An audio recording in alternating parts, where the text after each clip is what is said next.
Balikan naman natin ang press conference ng PHIVOLCS kaugnay ng malakas na lindol sa Mindanao na naramdaman din sa Visayas. Narito po.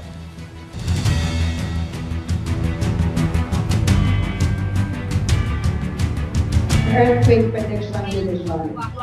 With programs that would... Abi, ito po ang kanyang presentation. Saan mo present dyan? Okay.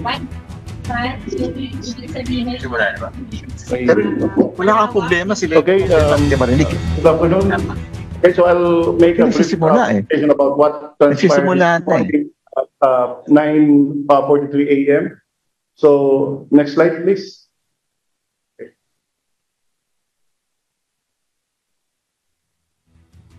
Okay, so we have, these are the basic facts about that event. It's a magnitude 7.4 earthquake. It happened at 9:43 a.m. And the location is 46 kilometers north, 87 east of Manay in Davao Oriental. And the depth of that event is 23 kilometers. So this is the map showing the location, the epicenter of that event. This is derived from our earthquake bulletin number 3. Okay, so these are the aftershocks of that event.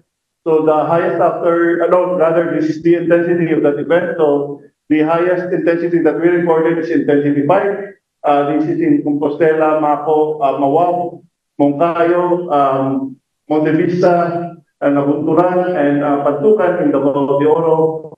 We also have in Asuncion, Braulo, Duhale, Carmen, New Correlia, and in Panaco City, also intensified.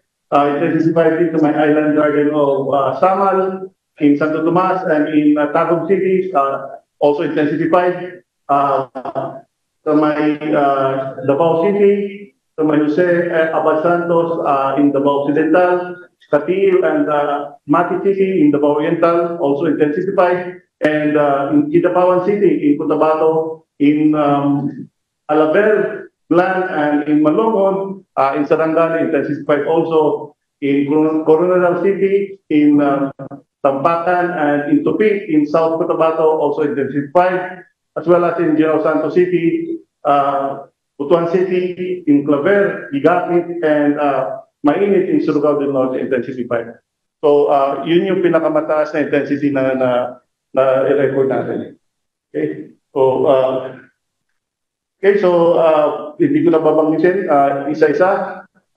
We also have, kahit sa ating instrument of intensity, ang pinakamataas is also intensified.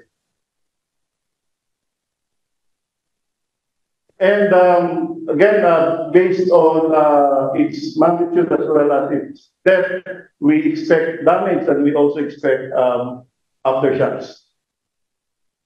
And so far, we have recorded, this is as of 1 p.m., we already have recorded 179, and 10 of these aftershocks, out of the 179, 10 of these are felt, and the highest aftershock that we recorded is magnitude 5.8. Okay, so following that event, we also issued a tsunami warning saying that based on our simulation, pwede magkaroon ng tsunami waves as high as more than 1 meter. And the tsunami waves are expected to arrive between 9:43 to 11:43. And we also recommended that coastal communities on the following provinces need to be evacuated from eastern Samar, Dinagat Islands, Davao Oriental, Southern Leyte, Surigao del Norte, Leyte, and Surigao del Sur. Okay, so this is the tsunami information warning that we issued showing the map.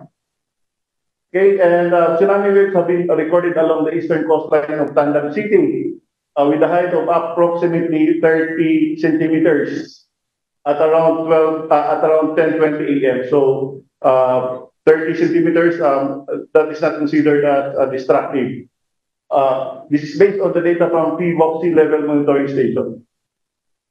And again, we have different trenches around the Philippines. We have 6 active trenches. We have the Negros Trench. The Philippine Trench is the one that produced this one.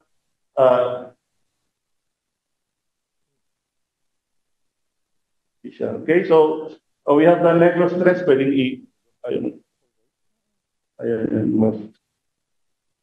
Okay. Ha? Next na or Hindi, ayun yung point. Para lang makita nila. Okay, so first we have the East Luzon Trough on the northeastern side of the Philippines. Ituro na lang. Sige. So we have the East Luzon Trough. Ako na lang mag-uusap. Okay, we have the Philippine Trend, the Manila Trend, Negros Trend, Sulu Trend, and then Cotabato Trend.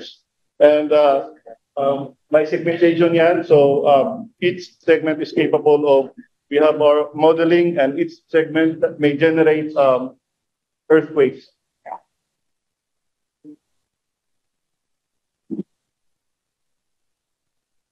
Okay, so this is from our, we have historical earthquakes on that area. It would have, mas maganda sana kung may year.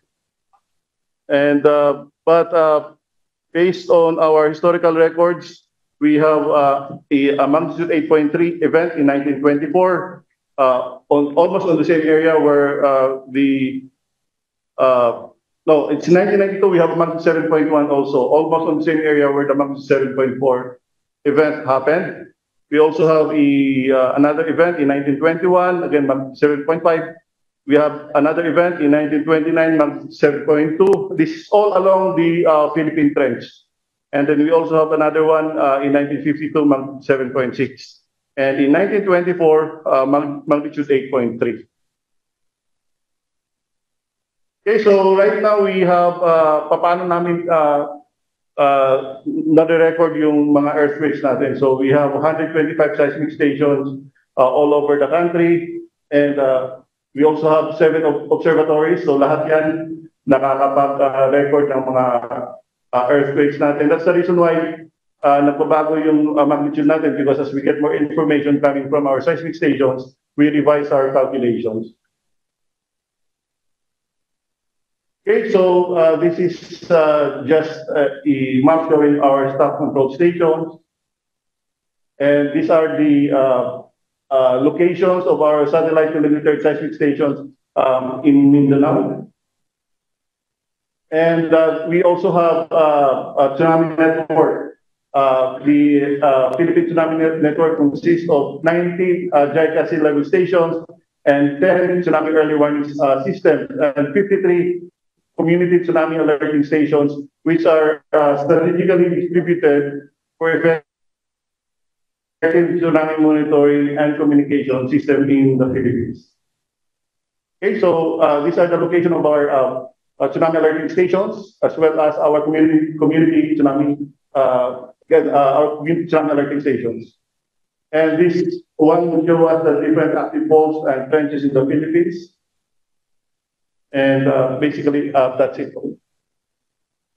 Thank you, Director Bacolod. Before we proceed to the open forum, I'd like to acknowledge our media participants who are joining us on site at PVOC Quezon City. We have ABS-CBN, GMA7, DCWB, PTV, PRTV, TV5, DATV, DWIZ, Manila Bulletin, USTV, and those who were not mentioned, welcome to our press conference. We are also joined by the following via our Zoom. We have XNI, DCAR Radio, Inquirer, NHK, One News, One PH. We also have UNTV, News Watch Plus, USTV, GMA, and PIA, and other agencies, government agencies, NDR and member agencies, the Office of Civil Defense, and the various regional offices, DOH, DILG, DOST, and all our Zoom participants. Welcome to our press conference. If you have questions via Zoom, please just type in the chat box. Kunin po namin lahat yan. As for the moment, we are going to open the floor for questions from our on-site audience to have order, no? Ms. Arian will help me pinpoint the sequence of the medium will be asking questions. Please, when you ask questions, state your name and the station you are representing. I saw a recent man, sir, and the next man, sir. Revolution over the I just want to ask sir, because other countries supported, they already listed their tsunami advisory warning sa Philippines. Okay, so meron kasi tayong SOP. We lift the tsunami warning 2 hours after the end time, which is for this case it's 11:43. So we have to wait until 1:43 for us to lift the tsunami advisory. Okay, that's a part of our, although alam naman natin na wala nang nangyari, but again, we have to follow our SOP. Follow up na po, during that 2 hours and after that 2 hours, meron ba tayong na-monitor na sea level change rise so dun sa areas na taas tayo ng tsunami warning? Okay, so yung kanina sa tanda, meron tayong 30 centimeters nakita natin sa ating sea tide gauge, sea level gauge. Okay, so ulitin ko lang po, no, although the Pacific Tsunami Warning Center in Hawaii lifted the tsunami warning, we have an SOP in PVOX to wait for 2 hours more to make sure that there is no more threat kasi localized po ang condition. So it's around 1:43 in the afternoon bago po kami release na cancellation of the tsunami warning. But that's cancellation of the recommended actions corresponding to the tsunami warning that we have issued. Yes, ma'am. Good afternoon po, Kuya Alonso po from UNTV News. Sir, dahil po iba magkasunod po ito sa naging pagdali ng Cebu, La Union, and then ito nga po sa Davao. In 1 week lang po, may nakita po ba kayo na pattern na po ng mga ito? At para po kasi lumalakas din yung po na 6.9, kasi ito po 7.4, may mapipredict na po ba kung masusundan pa po ito? Or gano'n po kalakas po sa hali? Okay, so wala po tayong nakikitang pattern. Again, these are all normal activities. The Philippines is very much active tectonically, and we have more than 180 active fault segments, and we also have 6 trenches. And there's always this possibility na magkakaroon ng paglindol sunod-sunod. In fact, every day we record at least 30 earthquakes a day coming from different active fault segments of the country, as well as coming from the different trenches. Just that minsan lalakas and maramdaman ng mga tao. But again, karamihan dito ay mga mahina lamang. So in this case, in 1 week, nagkakaroon po tayo ng malalakas na paglindol, but then these are all coincidence because, again, as I've mentioned, the Philippines is very much active seismically, and we have many active faults, and we have 6 trenches and 180 active faults. Different earthquake generators po ang nagdulo ng mga independent events na ito. Hindi po connected ang isa-isa. Okay? Since na-mention ko na hindi siya connected, gusto ko lang din itanong, since ang maraming pangamba ng mga Pilipino, nakaka-increase nila is each earthquakes that we've experienced the past week ay interconnected. Meron po ba kayong mensahe towards them, especially their concern as well, especially here in Metro Manila regarding the possible na paggalaw ng West Valley Fault regarding sa Taguig? Okay, so naiintindihan ko yung ating mga kababayan kasi nagkakaroon na tayo ng disaster fatigue, from yung typhoon, and then meron tayong volcanic eruptions, and then earthquakes. But again, these are all not connected. Yung paggalaw ng ating mga active faults yung mga active faults natin are independent from each other unless they're very close to each other. Pwede magkaroon ng what we call the stress transfer. But in this case, masyado na pumalayo from Cebu to La Union and from Mindanao. Wala po silang connection. Again, wag po sila matakot. instead na matakot yung ating mga kabayan, they have to prepare for it. We have to accept our reality that we're part of the Pacific Ring of Fire, and every now and then we will be jolted by earthquakes, volcanic eruptions, and tsunamis. So instead of panicking, instead na napapadala tayo sa takot, we have to prepare.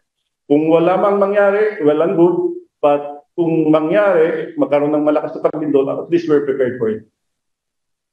Thank you. After sir. Sir, Edwin Porosa from Visual Reach. Sir, yung sa Cebu, bagong trench, bago po, brother, yung nakita natin, yung trench, ng history natin.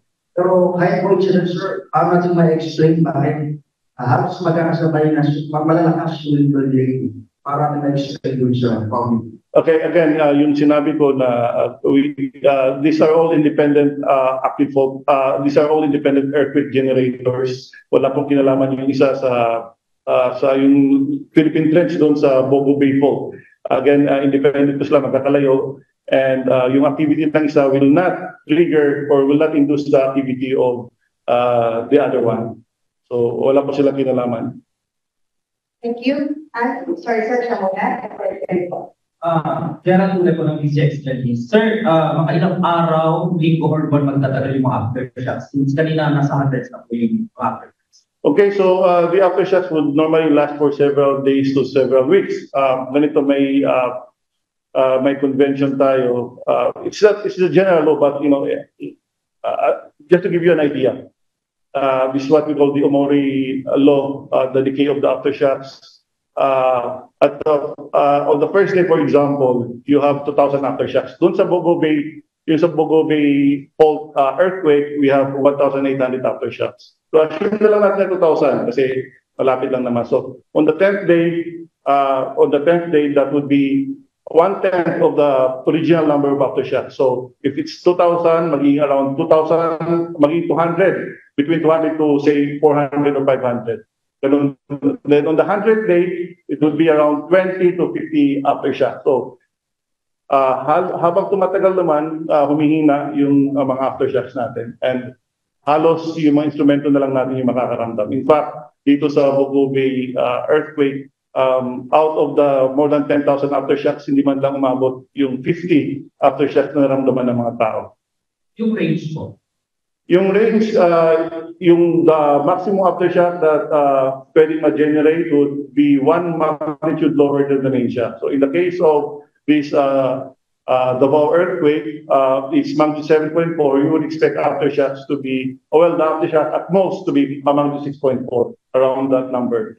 So far, ang record natin kanina is magnitude 5.8. Sana hindi tataas pa sa magnitude 5.8. Ano salamat?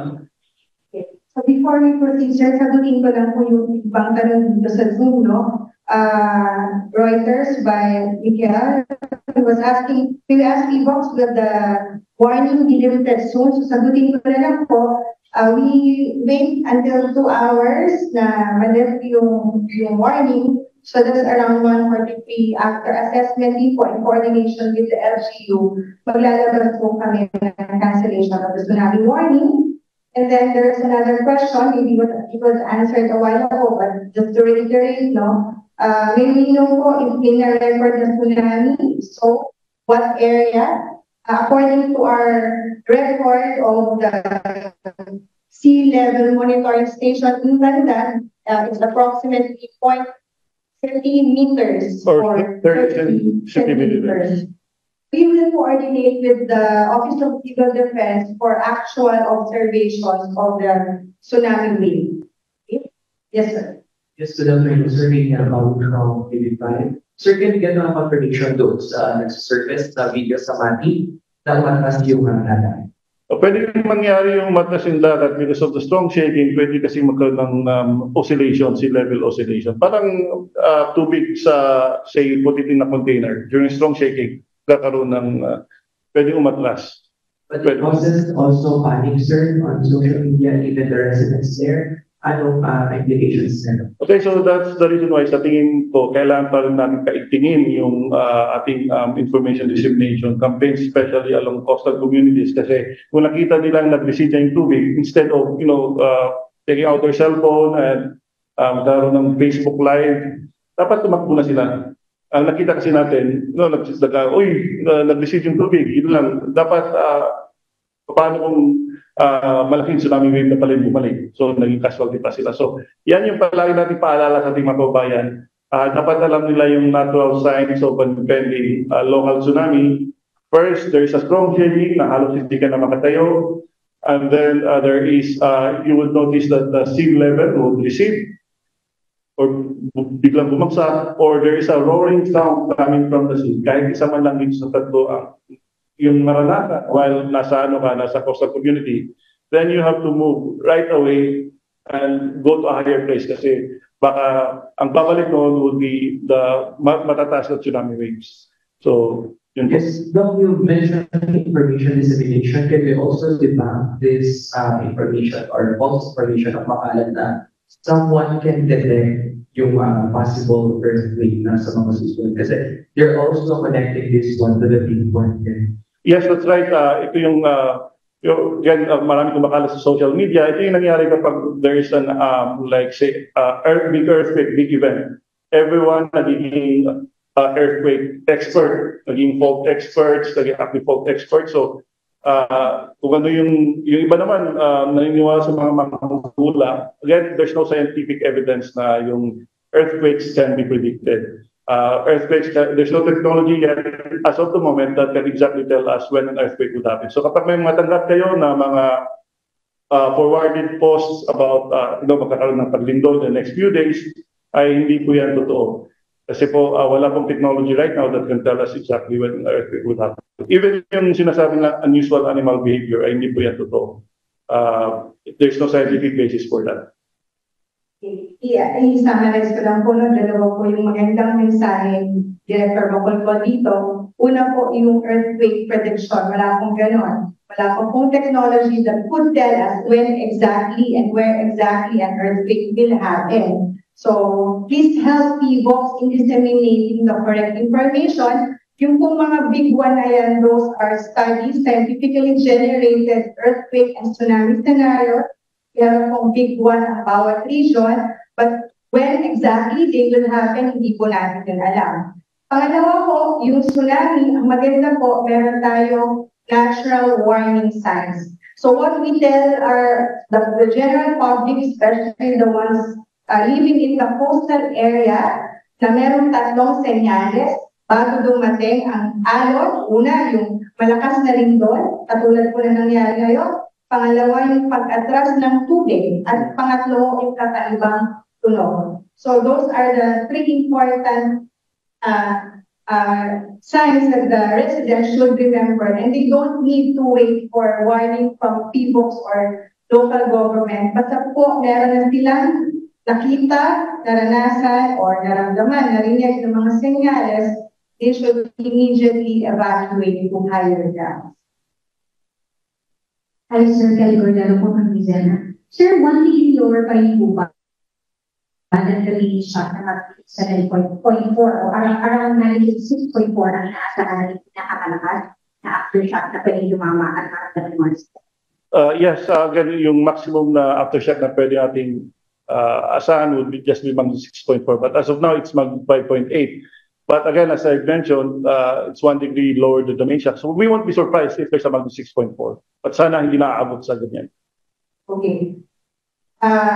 Bago magproceed lang, ito muna yung tanong po ni Sir JP ng GMA News. Tama po ba na ang lindol ngayon, sir, sa Davao Oriental ay dulot ng paggalaw ng Philippine Trench?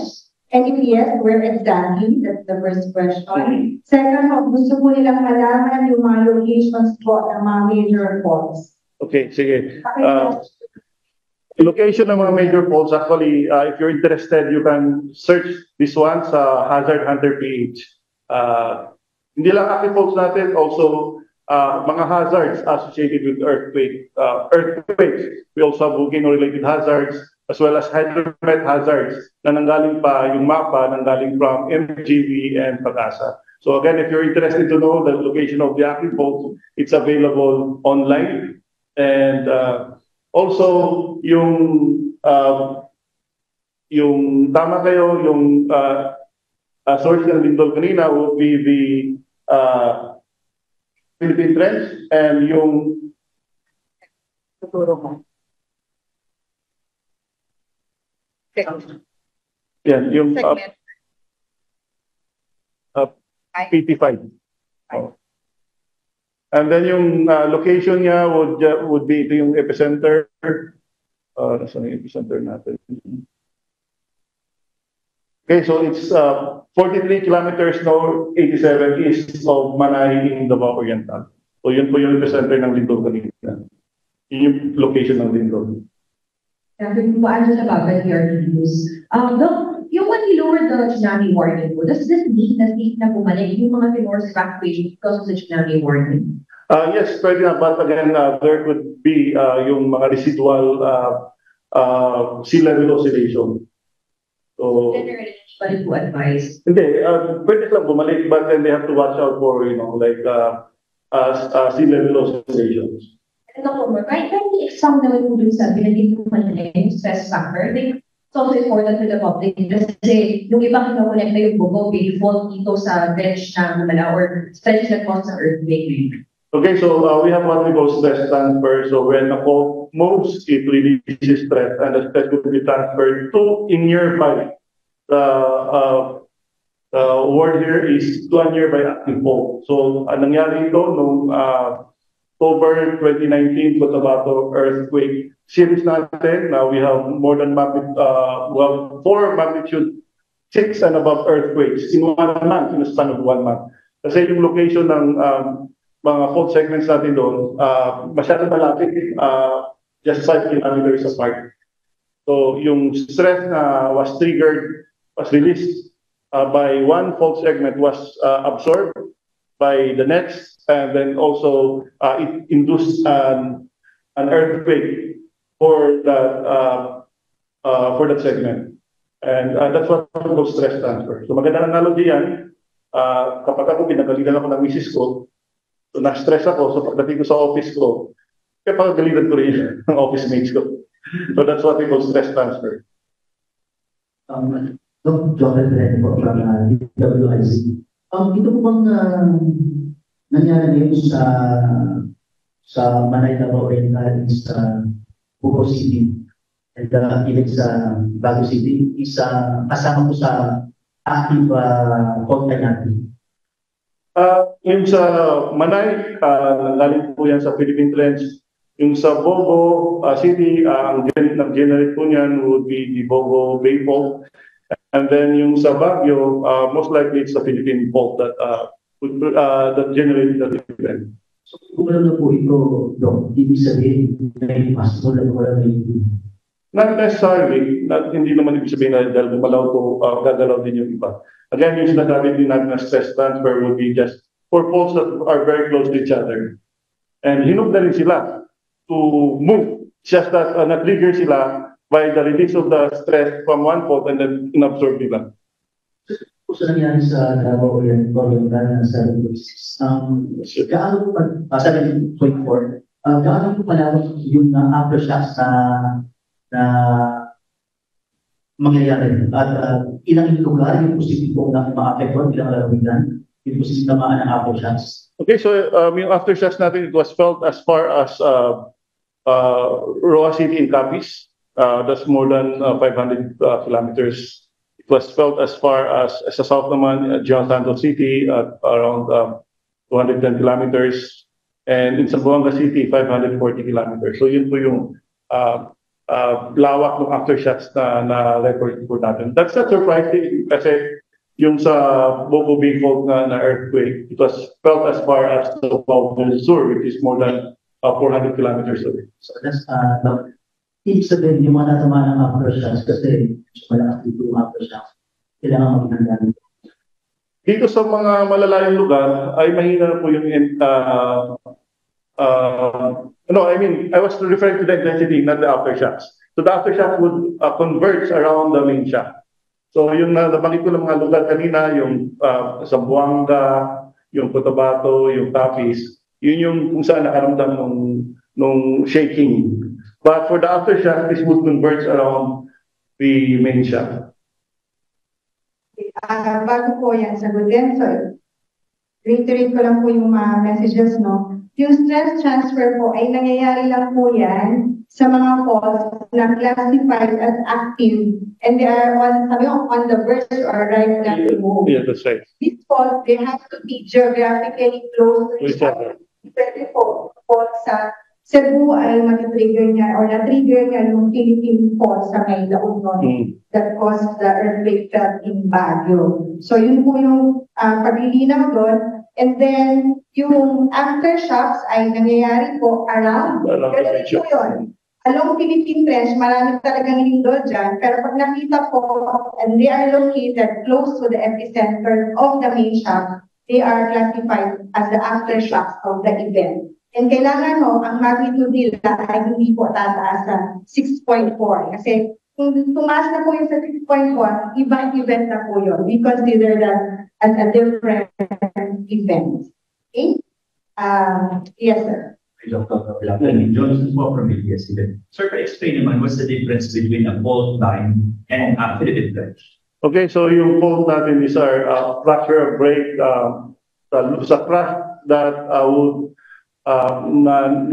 display ng ating mga bato. Yung trench naman, yung seafloor natin, gumigit-git, papailalim. We have this, the line doon sa dagat natin, gumigit-git yung seafloor natin doon sa trench. And as a result of pagigit-git niya, nagkakaroon ng friction, and once the friction is released, yun yung nagkakaroon ng pagbindol. Wala, sir, difference between, halimbawa, mas destructive ako gagalaw ang fault line o ang Philippine Trench? Kapag generally mga trenches natin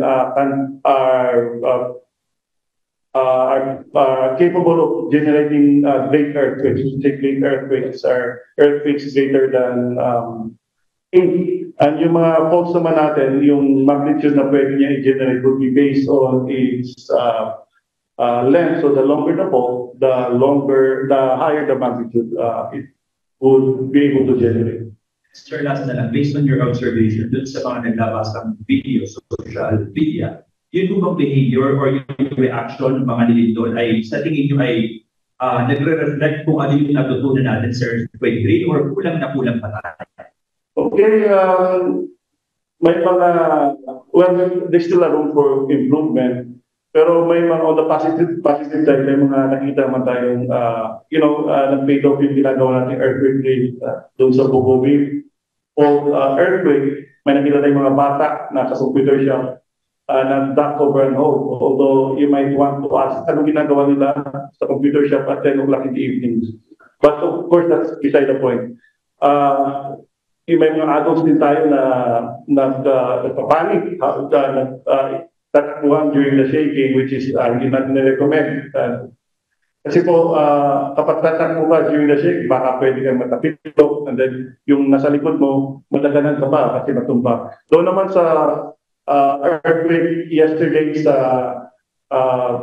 La Union, may nakita tayong mga isang high school students nag-duck over and hold. And they, after the shaking, lumabas sila kalmado.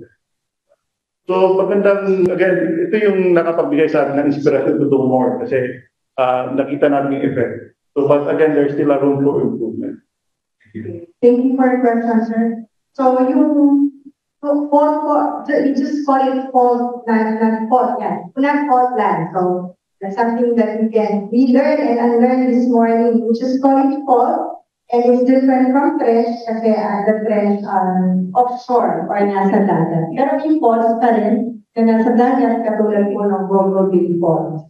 Tapos, ang lindol mo, tandaan nyo, or magnitude ng lindol, lakas ng lindol, depende po yan sa haba ng fault o trench na gumalaw. The longer the fault, bigger the magnitude. Bigger the magnitude of the earthquake. Generally po, ganun. So, since mahaba po ang mga trenches natin, we expect them to generate higher magnitude earthquake. Pero since nandun po sila malayo sa dagat, pagdating po ng enerhiya sa lupa, medyo mas mahina na siya. Compared po sa fault, nasa lupa, nandun yung mga tao, although maliit lang yung magnitude ng earthquake, ay malakas pa po, lalo na yung mga shallow earthquakes, malakas pa rin po siyang nararamdaman.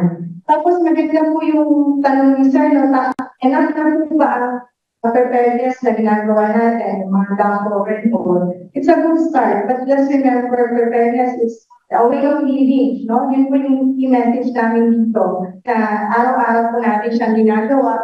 And we also highlight that box na ang lindol po ay hindi po nakakamatay. Ang nakakamatay po ay pagbuo ng mga gusali. So, we want to encourage the local government, the concerned government agencies, and even the private sector, the individuals, to make sure that we follow codes or standards ng building construction.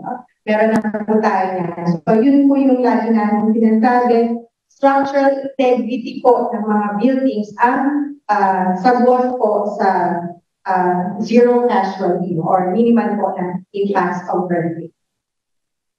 So, kanya provision range. Sabi naman na 190 nagkaroon ng 4 na magnitude 6, or magnitude 6 in 1 month. Yeah, October 2019, in Cotabato. Yung ganito kaso ng historical data, ang pinakita sa atin, yan, padalas nangyayari.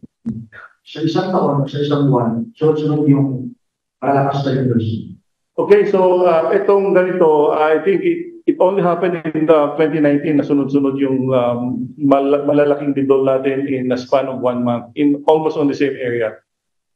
But every year naman we record, annually we record more than 12,000 earthquakes. So, yun ba yung... So sir, masabi ba natin sir na medyo unusual kung gano'n kung sunod or talagang pure coincidence? Yung ngayon na sunod-sunod? Yes sir, yung mga ganitong klase. Okay.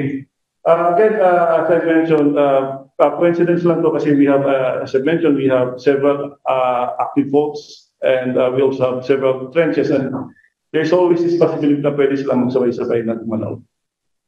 Okay. Balikan ko lang po yung Zoom, no? Dami na natin tanong na naipon. So may question po dito si Sir Ed ng Business World. Paano po ba natin ikukumpara ang lakas ng lindol na naramdaman this morning sa Davao compared po dun sa naging lindol sa Cebu noong September 30? Okay, so yung Mag 6.9 of course is much lower than the Mag 7.4. But it's just that yung mas destructive yung Mag 6.9 for one, it's shallow earthquake and yung fault mismo transects populated areas. Dito naman it's Mag 7.4 but it's offshore nasa dagat and then it's deeper than the Bogobey fault earthquake. It's 23 kilometers. And ang nangyari kasi niyan yung seismic energy na as it travels from the source to the surface nag-diffuse yung energy, it weakens. So, say for instance, Mag 6.9 and 23 kilometers. Sabihin natin 6.9 yung nangyari sa Davao and 23 kilometers. So, as it travels from the source up to the surface, humihina na siya. Now, if it's 5 kilometers from the source to the surface, pagdating niya sa ibabaw, since short lang yung distance na naplagan ng seismic energy natin, malakas pa rin siya pagdating sa ibabaw. Okay. We have questions here, sir, related to monitoring. Maybe we can ask Dr. Rachel, who's joining us via Zoom, to answer the question. Kasi, Dr. Rich, are you with us? Good afternoon, sir. Siguro ang ating kasamahan sa Zoom ay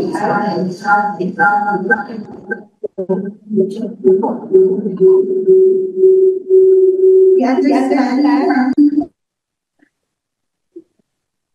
Sorry, Miss Charm, nag-echo, hindi ko na dinig yung tanong. We understand that predicting the exact timing of an earthquake is possible. However, what is the single biggest technological upgrade, be it advanced deep sensors, geodesy, or AI-driven pattern analysis, that PHIVOLCS believes would most significantly enhance our long-term forecasting capabilities? And what specific funding or international partnership is currently needed to acquire? Ano pong thesis na to?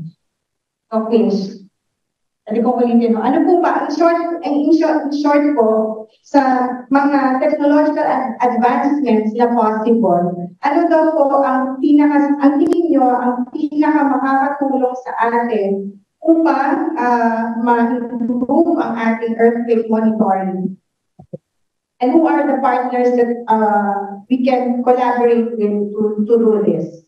Okay.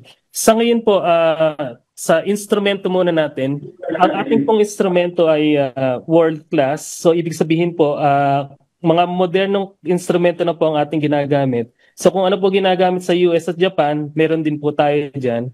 And patuloy po ang pag-expand ng ating mga monitoring instruments. Sa tulong maganda po yung support ng ating pong sa gobyerno, and nandiyan din po yung ating modernization law. So in the next few years po, palalawakin pa po natin ang ating mga monitoring stations para po makapagbigay lalo ng isang accurate at mabilis na impormasyon related po sa lindol at tsunami. Isa pa po doon, marami po tayong mga kasama ngayon na nasa ibang bansa, nag-aaral po sila para po masilingin pa ang kanilang kaalaman tungkol po sa lindol at mga tsunami. So makakaasa po kayo na patuloy po ang pag-unlad ng modernize po ng ating pong mga kagamitan at ganun po sa ating mga kasamahan sa hanapbuhay. Thank you, Dr. Michelle. May isa pa kayong tanong ka po muna aalis. Related din po ito sa instrumentation and our earthquake monitoring operations, no? Regarding process speed and precision of earthquake location, given that deep-seated earthquakes often cause significant damages, what is the feasibility and estimated cost of deploying seismic sensors at significantly greater depth? Para ito po yung nasa ilalim ng tubig, yung mga meron dedicated borehole or deep ocean, deep sea ocean bottom seismographs. Magkano na po ang cost nun? Lalo na po sa Mindanao, offshore of Mindanao, sa Philippine Trench, para daw po ma-reduce ang earthquake, maging mas accurate ang earthquake location and yung time for early warning that we give to the coastal community. Okay. Doon po sa borehole, kung tama po yung dinig ko, ito po yung mga instrumento na inihukay po natin ng malalim, mga pwede po umabot ng 30 to 70 meters. Maganda pong balita, meron na po tayong mga instrumento na mga boreholes, pero konti pa po yan. Ang maganda po dito ay patuloy pa po natin itong dadagdagan. Ang advantage lang po ng borehole ay mas nababawasan po yung ingay na naidudulot ng mga activities sa taas, sa surface. Nakaka-apekto po kasi sa records natin yung mga activity, yung mga human activities like yung mga transportations, ganyan. Kaya po karamihan ng mga instrumento natin nasa yung mga sinasabi nating matahimik na lugar. Pero pagka po kasi borehole, ang maitutulong po niya, nababawasan yung ingay, mas maganda po yung signal o yung quality ng data na nakukuha natin. With regards naman po sa instrumento na ilalagay natin sa dagat, medyo may kamahalan po ito, lalo na sa pag-i-instila at pag-maintenance. So mahal po yan, pwede po umabot ng millions of dollars. Pero po, ang ginagawa po natin sa ngayon ay may mga mag-i-install po tayo ng mga instrumento as much as possible malapit po sa mga dagat. So at least pagka po nagkaroon tulad po ng nangyari ngayon sa earthquake natin, kung mas malapit po natin sa dagat, mailagay mga instrumento, so mas madali po nilang madedetect yung signal mula po dito sa lindol. So marami po tayong ilalagay pong mga instrumento at ganun din po yung tinatawag nating sea level monitoring stations. So yan po yung makakatulong po sa atin sa pagmamonitor, lalong-lalo na kung mga earthquakes ay manggagaling sa mga trenches na nakapaligid po sa ating bansa. Okay, thank you, Dr. Sabilla. So, ang sinasabi lang po namin ay ang instrumento po ng PHIVOLCS for earthquake monitoring and sama na rin po natin yung volcano monitoring ay at par. So, advanced technology, same with what other nations and countries have. Tama po ba yan, Director Bacolod? Yes, that's right. But again, it's still not enough. Again, for the size of the Philippines, pinakita ko nila, we only have 125 seismic stations.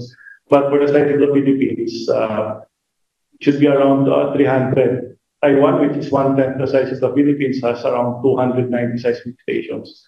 And every year, nadagdagan ng 4 yung seismic stations natin. So 300 minus 125, that would be 175.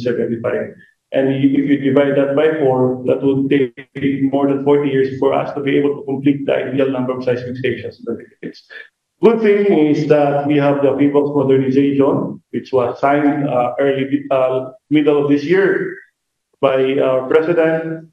And instead of waiting for 40 years for us to be able to complete the ideal number of seismic stations, we will do it in the next 5 years. So we really call for funding para sa mga science agencies natin Okay, so to improve our information that we give to the that's public. right, and part of that would be answered by the PHIVOLCS modernization. Salamat po, Director Bacolbon. Meron lang pong panang dito na sa ating Zoom. Ni Ms. Dr. Ruby Cristobal ng Radio Henyo DZRH. The Bogo po, be affected by the movement of the Philippine Trench. So sagutin ko na po, Ma'am Ruby, Dr. hindi po. They are independent earthquake generators. And then meron pa pong tanong dito, Doc, it's around 1:43 na po. Ano na po ang update natin sa lifting ng tsunami warning natin? Okay, so supposedly naka-lift na siya. So siguro yung mga kasama natin doon sa data receiving center right now, busy na. I think they have already prepared the cancellation of the early warning. So baka na-lift na nga. Kasi andito ako ngayon, so hindi ko alam kung. But I'm sure since yung SOP is 2 hours after, ililift na nila. So rest assured po, pag available naman po yan, send namin yan as soon as possible via our Facebook page, our X. So make sure kayo po ay followers ng aming mga social media accounts, and po of course sa website ng PHIVOLCS, meron din po yan. We still have questions, right? Yes, Director, mahaba lang po. May information po kung gaano kahaba. Yung gaano kahaba yung lindol? Duration. Yung duration, yung nakuha ko kanina, yung may stop kayo na sa field, umabot ng 25 seconds yung shaking. So yun yung report niya sa atin, 25 seconds. But may nagsabi naman na more than 30 seconds yung shaking na naramdaman namin. So, hindi po pare-pareho yan. Depende yan sa lugar. Kung malambot ang lupa, tumatagal po yung shaking. Kung matigas yung bato, yan, mabilis lang kung dumadaan ang seismic waves. Mabilis lang nilang mararamdaman yung drop sheet. Okay. Any more questions? Mr. Santos from DCW. Director, medyo digit 7.4 sa 7.2 the big one dito sa Bentley Manila. Sa tingin niyo ba, ano bang tamang term? Paghanda, pangamba yung mga kababayan natin, paghandaan. Kasi sunod-sunod po kung bagyo tapos dapat. Okay, so kailangan talaga natin maghanda. Again, for the magnitude 7.2, it can happen anytime. Yung sinasabi natin we're ripe for the big one kasi nga based sa pag-aaral natin, it would happen every 400 to 600 years. And the last time it moved was in 1658. Now, if we take the lower boundary, which is 400 years, that would be 1658 plus 400 years, that would be 2058. So, of course, it will not happen by 2058. Hindi naman tayo siguro mangyari yan. By 2058, it could be earlier, or it could be later, or it could even be on the upper boundary, which is 600 years. And if we consider the upper boundary, that would be 200 years from now. So, we have to assume that it will happen. Kasi kapag iisipin natin na, matagal pa naman yan, it will happen on the upper boundary. What if it will happen on the lower boundary, which is anytime soon? So we really have to prepare for it. And one of the preparedness na pwede natin magawa is to make sure that pag nagpapagawa tayo ng bahay, we follow the minimum engineering standards, we follow the building code. Kasi kahit ma-perfect pa natin yung duct cover and home, kung mag-duct cover and home tayo sa bahay na hindi naman structurally sound, magkukulaps pa rin yung bahay. So, hindi pa rin effective yung duct cover and home. The duct cover and home will only protect you from falling debris. Yung mga aparador na hindi naka-fix sa walls or yung mga, for example, chandelier. But ang assumption doon is hindi mag-collapse yung bahay. So first and foremost, you have to make sure that you follow the building code, you follow the minimum engineering standards. Thank you, Director Bacolcol. So, since pinag-uusapan na rin po natin ang preparedness, I would like to take this opportunity to promote our activity, the World Tsunami Awareness Day. This is a UN declaration that every November 5, we observe the World Tsunami Awareness Day. So, ang gagawin po ng PVOX sa October 25. Tandaan niyo po, October 25, magkakaroon po ng Tsunami Run for Safety. Isang fun run, isang advocacy run na gaganapin po sa Vigan City. So, inaanyayahan po namin kayo sumali, inaanyayahan po namin kayong i-promote yung activity na yon.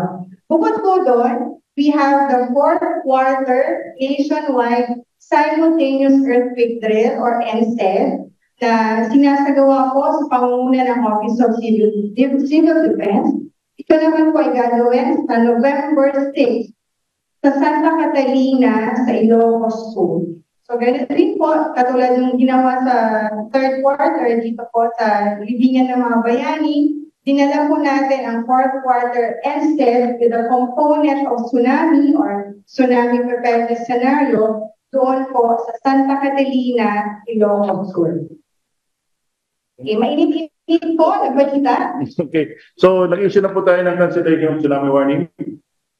Okay, so ang nakalagay dito, a major earthquake occurred in Manay, Davao Oriental on October 10, 2025 at 9:40 a.m. Philippine Standard Time with a depth of 23 kilometers and magnitude 7.4. DSTP-VOX issued tsunami warning for all coastal communities in the provinces of Davao Oriental, Dinagat Islands, Surigao del Norte, Surigao del Sur, Leyte, Southern Leyte, and Eastern Samar, recommending immediate evacuation in these areas. Tandaan, Surigao del Sur Level Monitoring Station for Tsunami Detection has recorded a tsunami wave height of around 30 centimeters at 10:20 a.m. With this, any effects due to the tsunami warning have largely passed, and therefore DSTP-VOX has now cancelled all tsunami warnings issued for this event. So this will be the final tsunami information issued for this event. Thank you, Director Bacolcol. Ang kopya po ng ating... Cancel at 1:43 p.m. Ang kopya po ng cancellation of tsunami warning ay matatagpuan niyo po sa website ng PVOX, sa social media, at ipapadala po namin ito share namin ito sa ating Viber group. We have one more question, sir. Meron pa ng latest figures. Ilan so far after shocks after the 7.4%. Okay, sige. Wala. Sige, sir, babalikan namin kayo dyan. Yung bilang... Okay, bibilangin pa lang namin. Bilangan po natin. Okay, sige. Any more, sir? Go ahead. Officially po, pwede nang sumalit yung mga talibakyo. Yes, pwede po silang bumalik.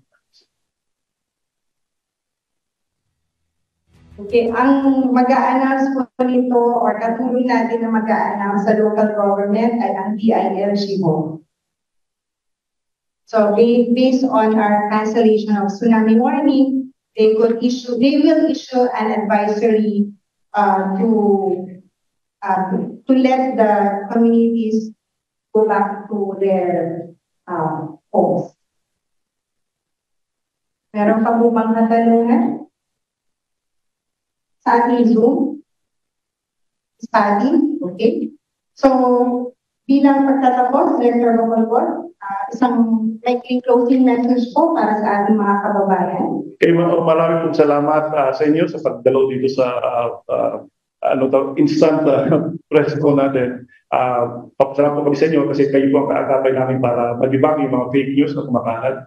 So, tulungan niyo po kami kasi this would only play panic. Para naman sa ating mga kababayan, again, alam ko na nagkaroon na po tayo ng disaster fatigue from typhoons to earthquakes to volcanic eruptions. Pero hang on lang po tayo kasi, again, this is our reality, our part of the Pacific Ring of Fire. We have to be resilient and at the same time, we have to be prepared. Kasi nga po, expect na po natin yan na meron tayong pagditol every now and then, meron tayong volcanic eruptions, and because nasa typhoon belt tayo, expect na po natin yan. But may nabasa na ako na text doon na parang we are helpless in the midst of this earthquake daw. We're not helpless. May magagawa po tayo. And preparedness is the best course of action. Si Noah nga, when he constructed the ark, nagtatawanan siya. And it wasn't raining when he built the ark. And nung nangyari na yung umulan, na-save siya and his family and of course the animals because nag-prepare siya. So it's the same thing. Kung mangyari yung, kapag hindi mangyari yung mga sakuna, then well and good. Pero kapag mangyari ito, at least we're prepared for it. Yun lang. Salamat, Director Rocolvo. So, update lang po sa aftershocks. No? As of 1:50 in the afternoon, we have recorded 213 aftershocks. So, para po magkaroon po kayo ng regular update, please make sure to follow our social media accounts, follow our website. Ulitin ko po, 213 aftershocks, recorded aftershocks as of 1:50 in the afternoon. Ang DOST Vivox po ay nagpapasalamat po sa mga kasamahan natin sa media na dumalo po na pumunta pa dito sa office namin at sa mga partners namin join us via Zoom. Our media partners will also join us via Zoom. Maraming salamat po. Good afternoon to everyone.